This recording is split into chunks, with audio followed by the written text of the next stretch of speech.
여행을 떠나려 하거나 또는 하루 이틀이라도 짧게 이제 바람을 쐬러 가려고 할 때면 미리 여러 준비를 하고 알아보는 과정들을 갖고 하잖아요. 어떤 분들은 이제 숙박 시설을 좀 중요시 여기셔서 제일 중요하고 먼저 이제 숙박 어디가 좋은가를 이제 찾는 분들도 더러 계시고, 또 어떤 분들은 이제 먹는 거죠.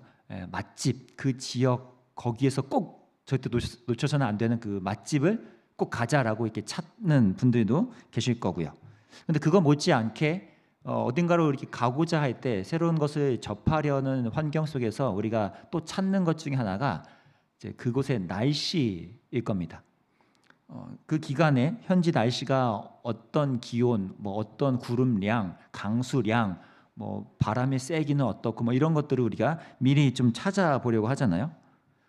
참고로 저는 이제 날씨 요정이라서 어디 가든 이제 좋은 날씨를 필요하면 저를 써먹으셔도 됩니다.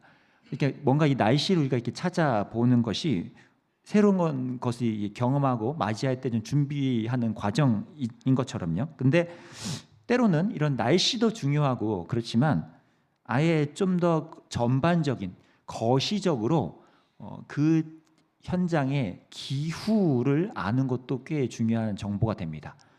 우리나라만 봐도 뭐 제주도만 봐도 그렇죠. 대륙과는 굉장히 많은 차이가 있잖아요. 그리고 우리나라 제주도까지 갈 필요 없죠. 강원도에도 이제 태백산맥이라는 것이 있기 때문에 그 산맥 하나로 영동, 영서의 기후가 달라지죠. 똑같이 강원도인데, 그래서 뭐 차로 뭐 한 20분, 30분이면 왔다 갔다 하는 그럴 만한 거리인데도 기후가 달라질 수 있음을 우리가 알면 많은 도움이 되죠.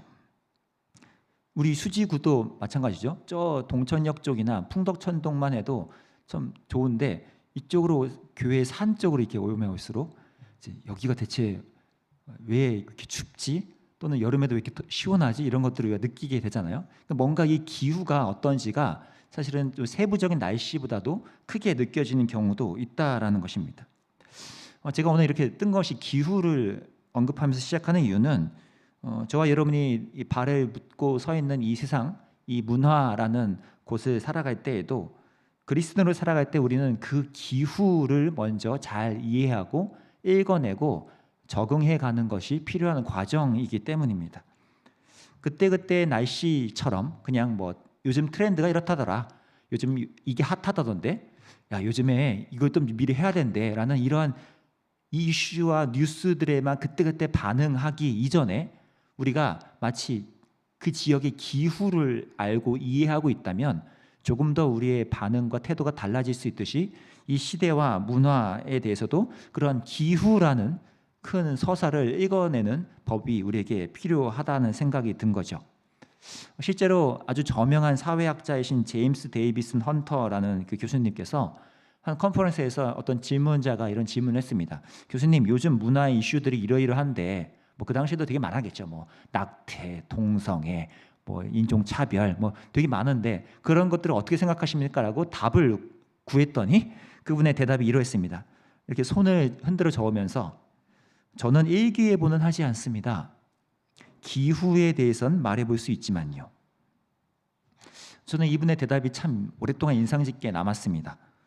우리가 하루하루를 따져보면 뭐 셀 수 없는 뉴스들과 마치 날씨로 빗대자면 계속 변하는 것 같은 이 날씨처럼 오늘과 내일과 일주일 후에 이 세상의 뉴스와 흐름들은 달라지죠. 그게 너무 빨라서 이제는 그것을 다 일일이 우리가 따라잡기도 배우기도 어려운데, 그래서 우리가 그러기보다는 오히려 이 문화 전체에서 작동하고 있는 그 기후, 그 저변에서 원천에서 흐르고 있는 그 기후가 대체 어떤 서사를 갖고 있는지를 우리가 잘 읽어낼 수 있다면 우리는 이 시대의 그리스도인으로서 삶의 태도가 좀 달라질 수 있겠구나라는 생각을 했기 때문이에요.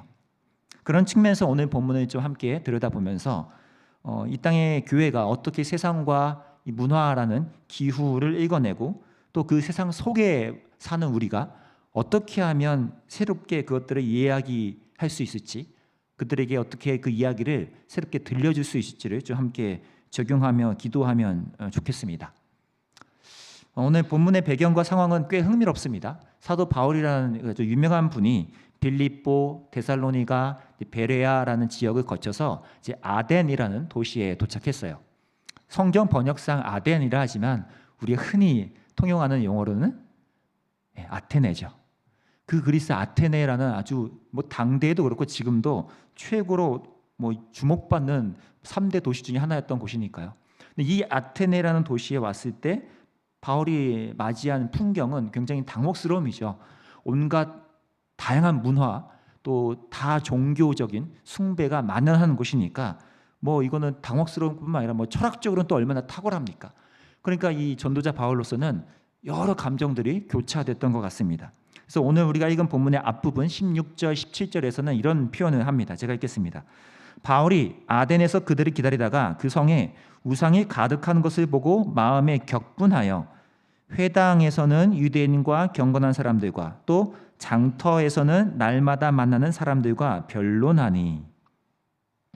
아테네라는 상황을 좀 보니까 바울 안에서 그 영혼 안에서 아주 의로운 분노가 거룩한 분노가 일어났던 것 같습니다. 근데 그것을 막 힘으로 풀지 않고 바울은 회당이라는 공간에서는 유대인들 또는 아직 그 그리스도 하나님을 믿지 않지만 경건한 예배인으로서 하나님 앞에 서고자 하는 이들이 섞여 있는 회당에서 사람들과 만나였고, 또 장터, 뭐 아고라라고 불리던 그곳이죠. 이 장터는 우리가 흔히 말하는 시장 바닥이 아니고 장터, 이 아고라는 굉장히 많은 기능이 있는 곳이잖아요.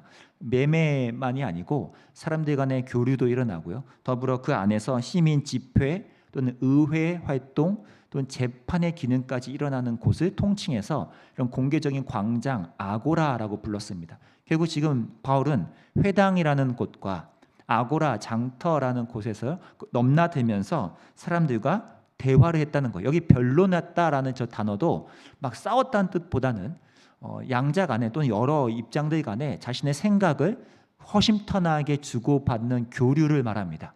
그래서 그런 대화 때문에 바로 이 단어에서 영어의 다이얼로그라는 대화라는 단어가 파생이 됐죠. 그렇게 한동안 아마 이런 아테네 사람들과 곳곳에서 대화를 주고받던 이 바울의 소문이 좀 그 도시에 퍼졌던 것 같아요. 19절에서 아주 대중들한테 특이한 반응이 나타납니다. 19절, 20절인데요. 이 부분을 함께 좀 읽어보면 좋겠습니다. 19절, 20절 읽겠습니다. 그를 붙들어 아레오바고로 가며 말하기를 내가 말하는 이 새로운 가르침이 무엇인지 우리가 알 수 있겠느냐? 네가 어떤 이상한 것을 우리 귀에 들려주니 그 무슨 뜻인지 알고자 하노라 하니. 여기 아레오바고라는 곳은 이제 작은 언덕인데요. 실제로 그 꼭대기에 올라가면 굉장히 크고 평평한 바위가 놓여져 있다 그래요.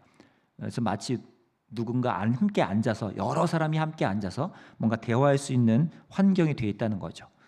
이 공간이 마련된 배경은 많지만 그 중에서도 이런 아테네 지성인들이 여기에 함께 모여서 토론하고 때로는 재판까지 하던 장소입니다. 바로 여기로 이제 아테네 시민들이 바울을 데리고 간 거예요.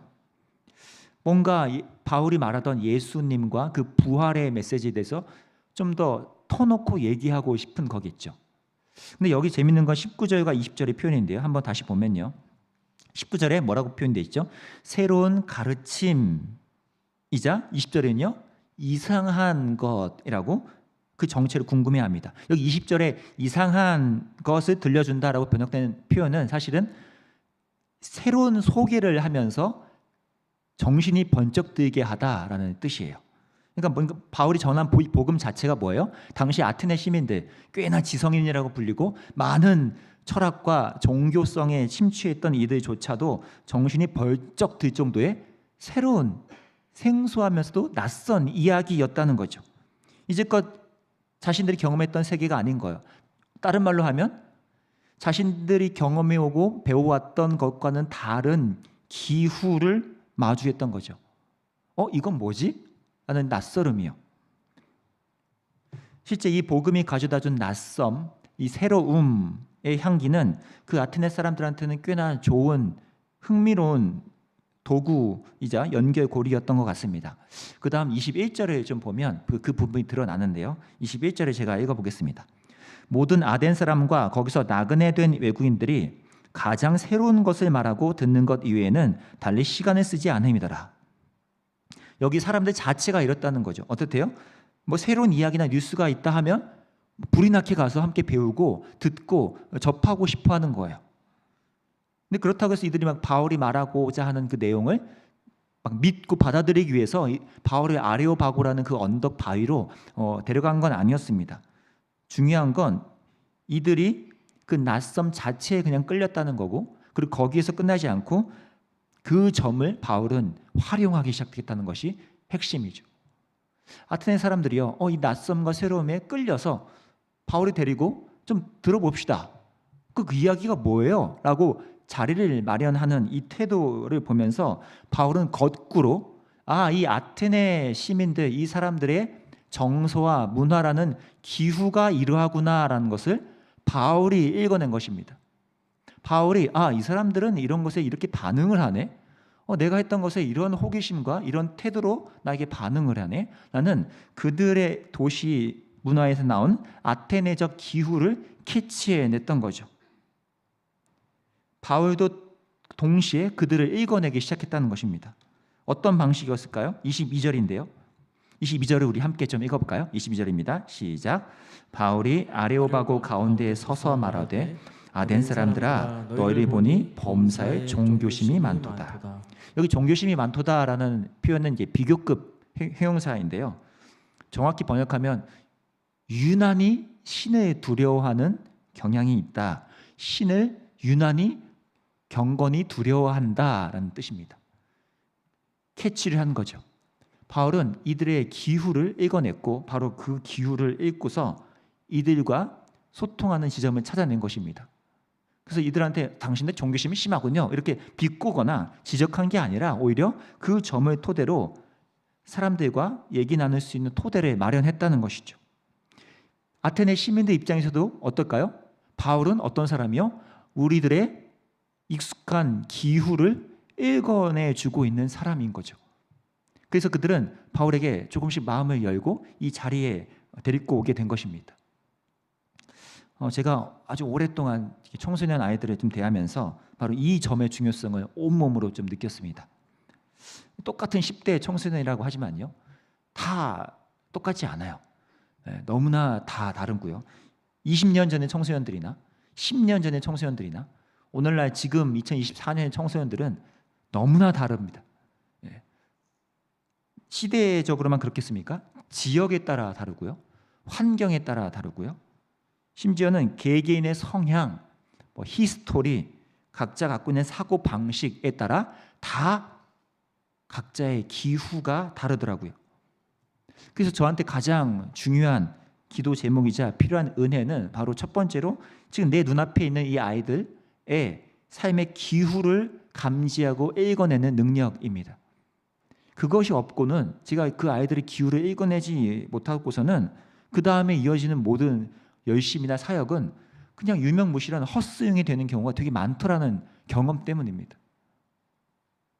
실제로 거꾸로 제가 그 아이들의 기후를 읽어줄 때 이 아이들이 하나님 앞으로 점점 더 깊이 다가오는 것을 아니 거의 대부분 그런 케이스를 경험합니다. 이게 저반의 씨름이고 애씀일까요? 여기 부모 되신 분들 그리고 자녀가 있으실 테죠. 참 답답할 때가 있죠. 왜 그렇게 말귀를 못 알아듣지? 내가 몇 번을 얘기했는데 라는 이런 답답함, 그리고 쟤는 대체 왜 저래? 라는 한숨과 그런 짜증이 우리한테 올라올 때가 있습니다. 이게 여러분의 입장만이 아니고 아이들도 여러분을 보면서 같은 고백을 속으로 하고 있어요. 대체 왜 이렇게 말귀를 못 알아듣지? 내가 몇 번을 말하는데 하는 짜증과 한숨이 그들에게 똑같이 있다는 거죠. 부모 자식과만 그렇습니까? 부부 간에는 어떻습니까? 왜 이렇게 이 인간은, 저 인간이 하는 꼬라지, 그가 하는 행동 거지는 왜 저러하며, 왜 내가 이렇게 하라 했는데 저 딱으로 하고, 이런 거 있잖아요. 이게 오해가 되고 이해가 안 되니까 힘든 거예요. 거꾸로 그런 분도 있죠. 왜 그렇게까지 그거를 신경 써? 이게 그렇게까지 할 일이야? 뭐 그렇게 난리를 쳐? 라고 막 짜증이 내는 그런 부부간의 애도 일어나잖아요. 제 얘기는 절대로 아닙니다. 저는 그럴 수가 없고요. 그래서 가족끼리만 이제 이런 게 아니죠. 부모, 자녀, 부부뿐만 아니라 이제 여러분 친구들이나 지인들 또는 직장에서 동료들 또는 선후배나 아니면 심지어 교회 안에서도 성도들 안에서 다락방 안에서 부서 안에서도 서로의 기후를 읽어내지 못해서 일어나는 일들이 굉장히 많습니다. 당장이라도 마음에 안 들어 때려칠까? 모르겠다라고 그냥 포기하고 싶은 그 이유들이 보면 지금 내게 주어진 뭐가 힘들어서라기보다 때로는 아니요 훨씬 더 많이 그 함께하는 조직 그 누군가가 그 기후가 내 안에 맞지 않는 거야. 더 이상 그것을 읽고 싶지 않고 감당하기도 버거워서 그래서 힘들어하고 씨름하는 경우가 훨씬 많다는 거죠. 좀 더 넓혀 볼까요? 이 땅의 교회들은 어떻습니까?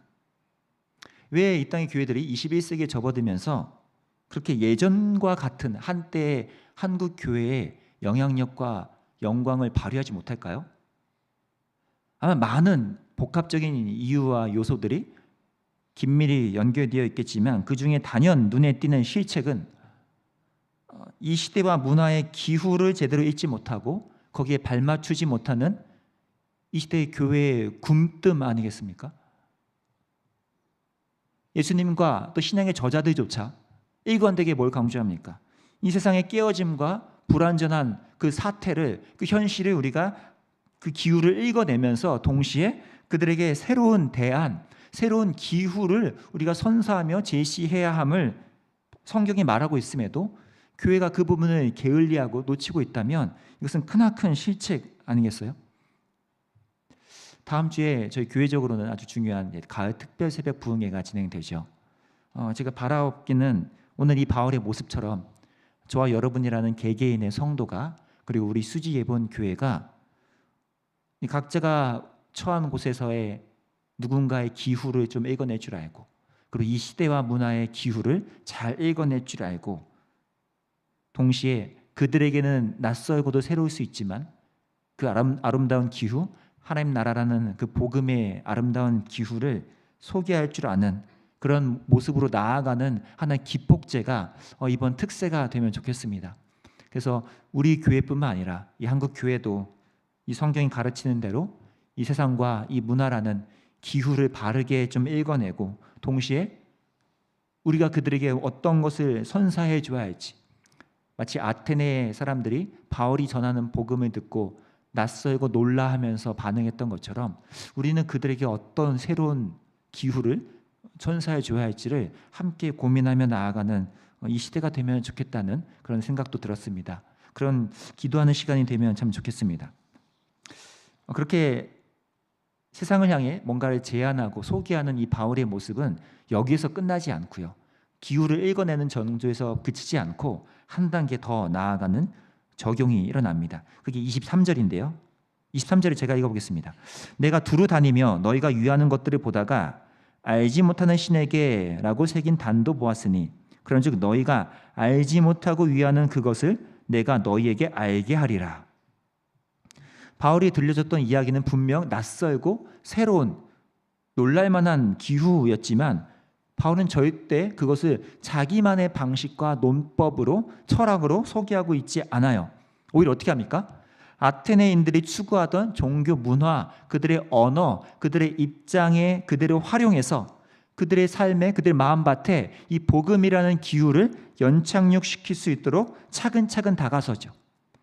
그들의 제사하고 있는 알지 못하는 신에게라고 새겨져 있는 단을 보고는 그것을 갖고 와서 내가 지금 여러분에게 새로운 기후, 새로운 이야기를 좀 하려고 합니다 라고 이어가고 있는 이 모습이요.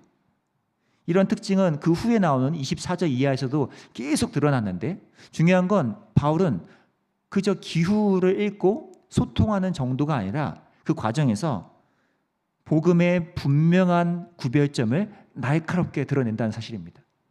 24절과 25절인데요. 우리 이 부분을 함께 좀 읽어보면 좋겠습니다. 24절과 25절입니다. 시작.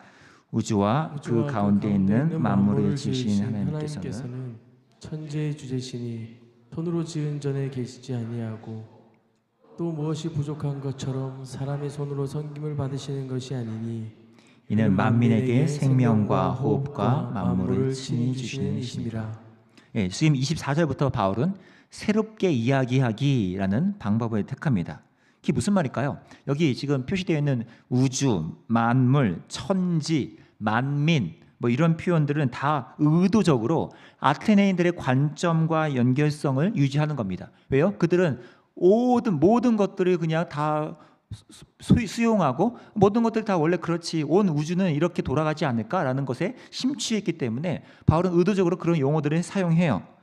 그러면서도요, 밑줄친 손으로 지은 전, 사람의 손으로 섬김이라는 그들의 이야기 대신에 뭐요? 그것이 아닌 전혀 다른 새로운 이야기, 하나님의 복음, 하나님은 이러하시다라는 새로운 복음을 대안으로 소개하고 있다는 거죠. 확실하고도 결정적인 구별점들을 찍고 있다는 것입니다. 그들도 알만한 이야기 같지만 사실은 전혀 새롭게 들려지는 이야기요. 그 뒤에 26절, 27절도 동일합니다. 제가 읽어보겠습니다. 인류의 모든 족속을 한 혈통으로 만드사 온 땅에 살게 하시고 그들의 연대를 정하시며 거주의 경계를 한정하셨으니 이는 사람으로 혹 하나님을 더듬어 찾아 발견하게 하려 하심이로되 그는 우리 각 사람에게서 멀리 계시지 아니하도다. 여기 굵게 표시된 단어들, 또 아테네인들이 누구나 동의하며 흡족하게 여길 만한 단어들과 내용들이에요. 근데 저 밑줄친 표현들은요, 구별점이죠. 당시 그들한테는 어쩌면 당혹스러움과 혼란스러움과 때로는 충격이 돼서 거부하고 싶을 정도의 메시지요. 바울은 복음을 전하되 그들의 기후를 읽어내고 그들과 함께 소통하되 복음을 희석시키지 않으면서 오히려 그들에게 익숙한 이야기처럼 보이지만 확실하게 구별된 전혀 새로운 이야기를 전하고 있다는 것입니다. 내용도 새로운데 바울은 그 새로운 이야기를 새롭게 이야기하고 있다는 거죠. 이게 중요해요. 새로운 이야기인데 그것을 새롭게 이야기하는 겁니다. 그들이 이미 알고 있던 이야기를 토대로 하되 새롭게 들려주는 새로운 이야기요. 그래서 28절과 29절은 참 더 절묘한데요. 한번 제가 읽었겠습니다. 우리가 그를 힘입어 살며 기동하며 존재하느니라. 너희 시인 중 어떤 사람들의 말과 같이 우리가 그의 소생이라 하니 이와 같이 하나님의 소생이 되었은즉 하나님의 금이나 은이나 돌에다 사람의 기술과 고안으로 생긴 것들과 같이 여길 것이 아니니라. 똑같습니다. 여기 지금 굵게 표시된 부분, 그를 힘입어 기동하며 산다라는 이 부분은 이미 당시 청중들에게 워낙 잘 알려진 저 크레타 섬의 시인 에피메네도스의 그 유명 구 시구를 그대로 인용한 거예요. 동시에 우리가 그의 소생이다라는 이 표현도 스토아 학파에 있는 아주 유명한 학자의 시를 그대로 인용해서 말하고 있습니다. 그러면서 뭐합니까? 29절에요. 전혀 새로운 이야기로 바꿔서 말하죠. 뭐라고요? 하나님의 소생이 된다는 것은 이러이러하다라고요. 사람들에게 익숙한 이야기를 들려줌과 동시에 그것과 결정적으로 다른 점이 무엇인지 그것을 새롭게 말해주는 그 이야기, 이것이 바울이 기후를 읽어내고 새로운 기후와 이야기를 들려주는 방식이라는 것입니다. 이 부분은 팀 켈러 목사님도 현대어로 잘 요약해 주신 적이 있는데요. 이렇게 표현하셨습니다. 우리의 임무는, 성도죠. 우리의 임무는 문화의 세계관에 공감하면서도 그 문화가 전하는 이야기에 도전하고 수정하는 것입니다. 그래서 그 이야기가 오직 예수님을 통해서만 해피엔딩할 수 있음을 깨닫도록 해야 합니다. 뭐요? 이미 세상에 있는 그들의 이야기에 공감하면서도 뭐요? 거기서 끝나지 않고 그들의 기후를 읽는 것에서 끝나지 않고 그들의 이야기에 도전하고 새롭게 말해주는 이야기요. 새롭게 그 기후를 선사하는 이 이야기요. 그래서 오직 예수님을 통해서만 이 이야기가 참된 행복으로 이끌어간다는 것을 들려주는 것, 이것이 오늘 바울이 보여준 모습이며 이 땅의 오늘날 교회가 세상의 기후를 읽어내며 복음을 따라 살아가야 하는 방식이라는 것입니다. 새로운 이야기를 익숙한 그들에게 새롭게 들려주는 것. 그래서 테드 터너라는 분도 그의 책에서 성도의 사명을 이렇게 표현했습니다. 변증을 포함한 우리의 새로운 이야기의 임무는 소망과 비그리스도인 사이에 다리를 놓는 것이다. 저와 여러분이 이 하나님의 주체가 되시는 이 새로운 이야기를 소유하고 있다면, 그리고 그 이야기 안에서 살아가고 있는 성도라면, 그 복음이라는 이야기가 담지한 소망, 세상이 얘기하지 않는 또 다른 구별점들, 그것을 우리가 기존의 이야기만 갖고 있는 분들에게 다가가서 선사하고 소개하는 다리를 놓아줄 때, 바로 거기에서 하나님 나라라는 새로운 이야기가 확장되어 간다는 사실이죠. 복음이 말하는 이 새로운 이야기를 새롭게 저와 여러분의 삶에 있는 그 누군가에게, 그 누군가가 자녀일 수도 있겠고요, 다음 세대 누군가일 수도 있겠고, 주변에 믿지 않는 누군가일 수도 있겠습니다. 그들이 아는 이야기를 언급하되 새로운 복음의 이야기를 새롭게 들려주는 이 모습이 오늘날 우리에게 회복되어야 한다고 생각합니다. 오늘 말씀을 좀 정리하겠습니다. 저와 여러분이 발을 디딛고 있는 이 세상에서 여전히 많은 기후가 발생하고 그 문화를 우리가 읽어낼 필요가 있습니다. 그리고 동시에 그 기후를 읽어내면서 그들이 갖고 있는 세상이 말하는 이야기를 우리가 독해하면서도 또한 우리가 선사할 수 있는 새로운 이야기를 그들에게 통역해 줘야 하는 사명이 있습니다. 그들이 알아듣지 못하는 언어가 아닌 그들에게 들려질 수 있는 이야기로 하나님의 이야기를 통역해 주고, 내 자녀들에게, 다른 사람 누군가에게 이 새로운 이야기를 새롭게 통역해 주는 것, 이것이 오늘날 저와 여러분이 함께 기도하며 회복해야 될 것이라 생각합니다. 오늘 이것을 기도하며 나아가는 저와 여러분 되면 좋겠습니다. 함께 좀 찬양하며 나아갈 텐데요, 오늘 말씀을 좀 기억하면서 우리가 사는 이 세상에서 있는 기후들을 함께 우리가 고민하고 읽어내면서, 동시에 새로운 것을 선사하신 하나님께 은혜를 구하고 우리가 그 길을 걸어갈 수 있도록 함께 힘을 구하는 우리가 되면 좋겠습니다. 내가 사는 오늘, 내가 사는 오늘 걸어가는 이 길, 당신의 뜻 안에 날 세우셨으니, 인생의 바람에 내 삶은 들려도 주님의 손에.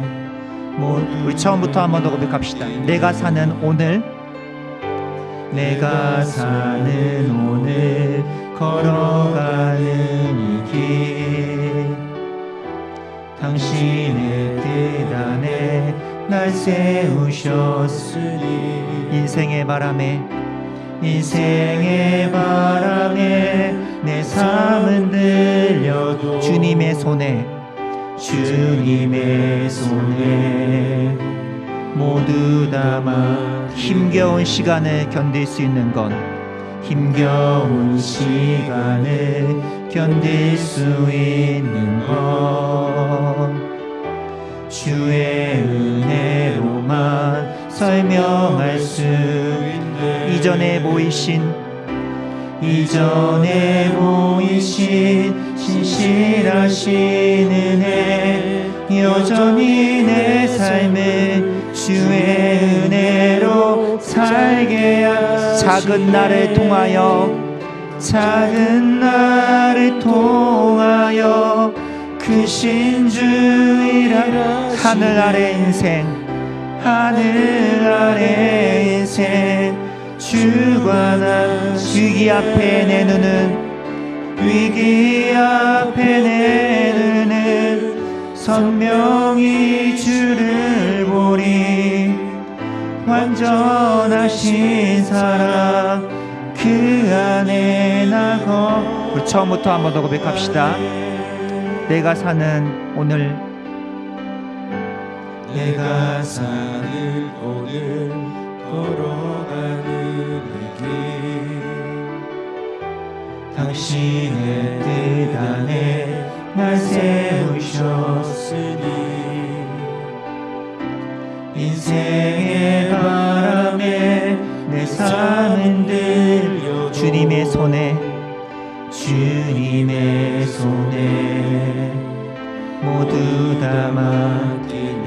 기후를 읽어냅시다. 힘겨운 시간을 견딜 수 있는 것 주의 은혜로만 설명할 수 이 복음의 이야기여 이전에 보이신 신실하신 여전히 내 삶을 주의 은혜로 살게 하시네. 작은 나를 통하여 크신 주 일하시네. 하늘 아래 인생 주가 나 위기 앞에 내 눈은 위기 앞에 선명히 주를 보리. 선명히 주를 보리. 완전하신 사랑 그 안에 나고 우리가 새롭게 이야기하는 복음입니다. 오직 주님 안에 오직 주님 안에 두려움 없네. 고난을 통해 날 만드심을 믿네. 주님만이 내 모든 것 되시네.